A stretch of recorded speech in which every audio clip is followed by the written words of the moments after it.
সবাই বলে বিএনপি চাঁদাবাজ। আমিও বলি বিএনপি চাঁদাবাজ। তবে বিএনপির একটা গুণ আছে, বিএনপি কিন্তু ধর্ম নিয়ে রাজনীতি করে না। আপনারা ধর্ম নিয়ে রাজনীতি করেন। ২০২৪ ৫ আগস্ট থেকে ৮ আগস্ট পর্যন্ত দেশে কোনো সরকার ছিল না। তখন আপনারা বাংলাদেশে ইসলামের বিপ্লবী ডাক দিয়ে কেন খেলাফত রাষ্ট্র কায়েম করেন নাই? আপনারা ইসলামী রাষ্ট্র বিশ্বাস করেন না।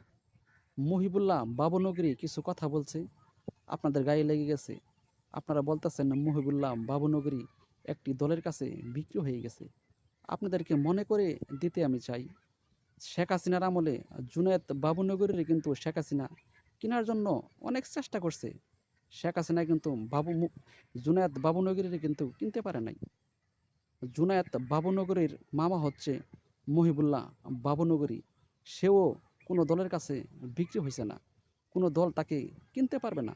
আপনারা বলতেছেন মহিবুল্লাহ বাবুনগরী ভারতীয় রয়ের দালাল। আমি বলছি আপনারাই ভারতীয়দের দালাল। ভারতে অনেক মুসলমান ভাই বোন নির্যাতিত হয়, আপনারা কোনো কথা বলেন না, আপনারা চুপ করে থাকেন।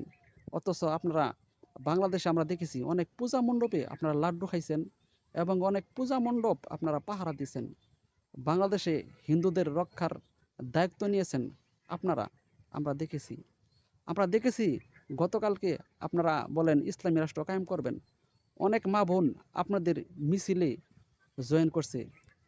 মহিলা মানুষ যদি কোনো ফরজ নামাজ পড়তে যায়, তাদের মসজিদে গিয়ে নামাজ পড়তে নিষেধ আছে বিশেষ কারণ ছাড়া।